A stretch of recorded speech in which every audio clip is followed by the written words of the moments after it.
Welcome to V999 news.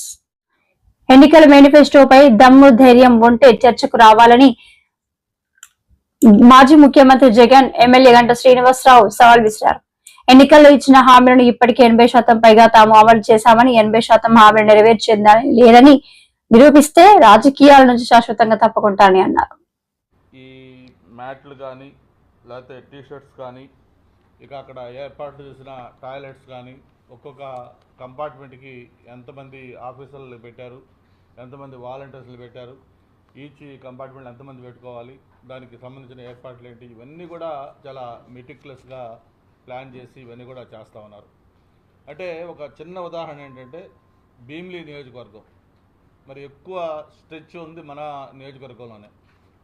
ఆ భీమిలి నియోజకవర్గానికి సంబంధించి మామూలుగా చీఫ్ విప్ గారిని ఒక ఇన్ఛార్జిగా వేశారు, ఆయనతో పాటు బ్యాంక్ చైర్మన్ గారిని వేశారు, మన పార్టీ జిల్లా అధ్యక్షుడు గారిని వేశారు.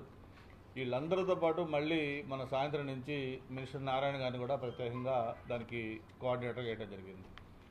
అంటే ఎందుకు ఒక్క నియోజకవర్గానికే ఇంతమంది వేస్తూ ఉన్నారు అని చెప్పి మనం ఆలోచిస్తే దీంట్లో ప్రధానంగా ఇన్ని కంపార్ట్మెంట్లో ఇన్ని వేల మంది రావాలి అని చెప్పి ఏర్పాటు చేసినప్పుడు అది ఎక్కడ కూడా జనరల్ పబ్లిక్ లేదా ఒక పిఎం గారితో సీఎం గారితో ఒక మాస్ మీటింగ్ లాంటిది కాదు. ఇది స్పెసిఫిక్ టైం మార్నింగ్ 6:30కి స్టార్ట్ అయితే 8 గంటలకల్లా ఈ కార్యక్రమం కంప్లీట్ అవుతూ ఉంది.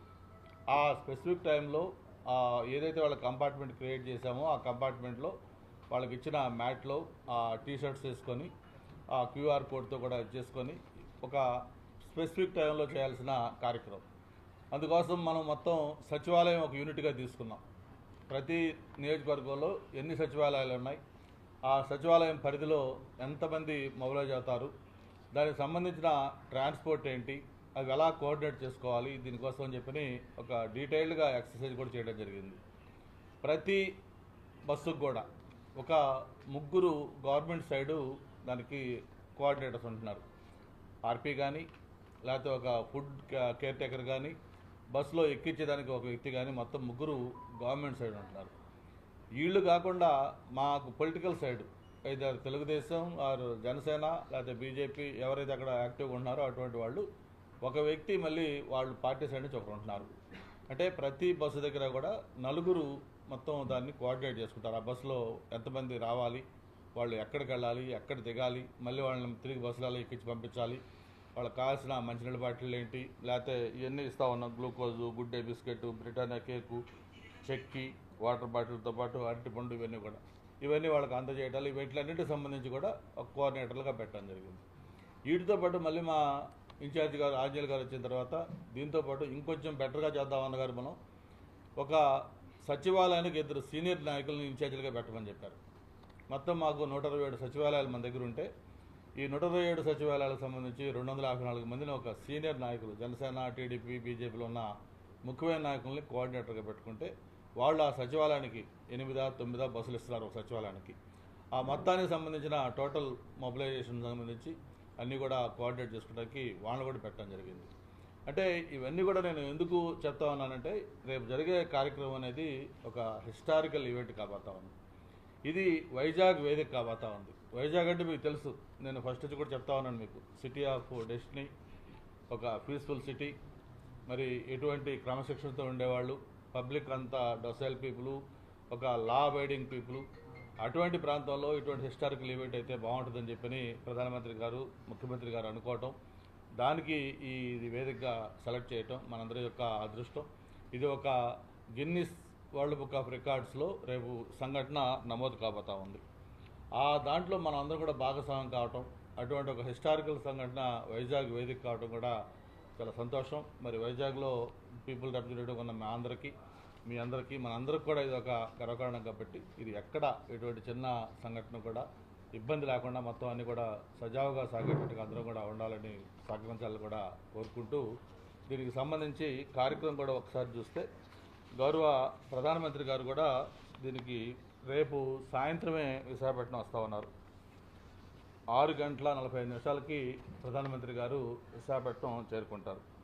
అక్కడి నుంచి ఉదయం 21వ తారీఖు ఉదయాన్న 6 గంటలకు బయలుదేరి ఎక్కడైతే ఆయన స్టే చేస్తున్న చోళా సూట్ ఉందో అక్కడి నుంచి ఈ 6:25కి ఆర్కే బీచ్కి చేరుకుంటారు.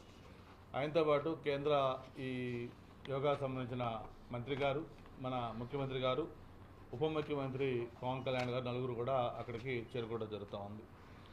7:01 నుంచి 7:01 నుంచి 7:45 వరకు Morarji Desai national institute of yoga director ఆధ్వర్యంలో మొత్తం మనకి మెయిన్ ఈవెంట్ ఈ యోగా సెషను జరుగుతుంది.